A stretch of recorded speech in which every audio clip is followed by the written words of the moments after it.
What's up, everyone? Dr. Tony Crone here. We are back for Wellness Wednesday, episode number 17, and we're talking all things carpal tunnel to see if you have carpal tunnel or if it's something else that could be going on. Okay, so carpal tunnel is true compression at the carpal tunnel here that's formed between the ulnar and radial side. There's a little tunnel that nerve passes through, as well as arteries, tendons, just things like that, that's covered by a flexor retinaculum.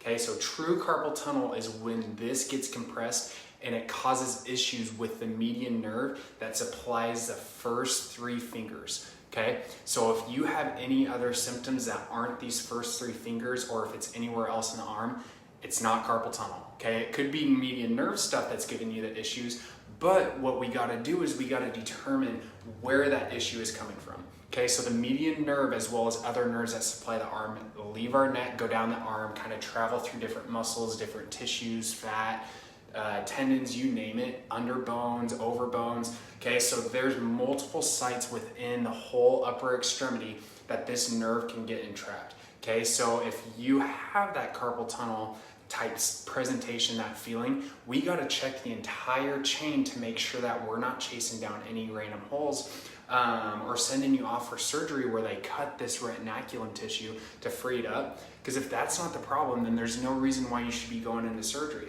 So if we can find where at along that chain that it's caused that compression, that you're getting those symptoms, and it doesn't even have to be the median nerve symptoms. A lot of people come in and say they have numbness in their pinky. Okay, so we can already rule out carpal tunnel syndrome because that's not the median nerve that passes under the carpal tunnel.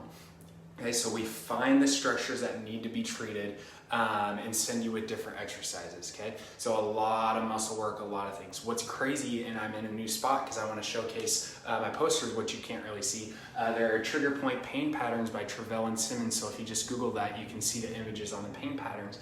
But also trigger points or tight tissues in the shoulder due to improper shoulder stability can cause symptoms down the arm. So we're putting our thinking cap on by trying to rule everything out to make sure that it's one, carpal tunnel or not, and two, we need to figure out what type of treatment intervention we need. And a lot of times it's not the actual release of the carpal tunnel, because we can do things in the office like adjustments of the wrist to open that up, release some muscle tissue, get the nerves gliding down the pathway so you can avoid that surgery.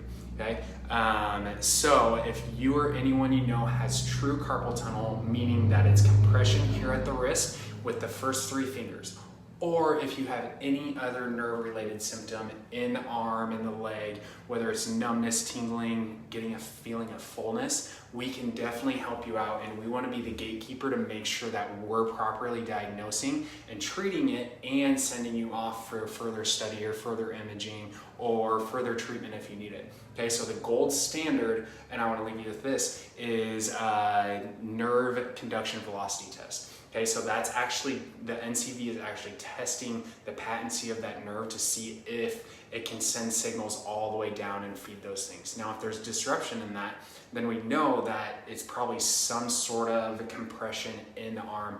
We as chiropractors and other practitioners just have to figure out where that compression is coming from. So, like I said, if you or anyone you know have those nerve-related symptoms or carpal tunnel stuff from sitting at a desk, a lot of bunching up with their hands, we can help you out. We can change workplace ergonomics and give you really good stretches at home to help free up those nerve entrapments in the arm.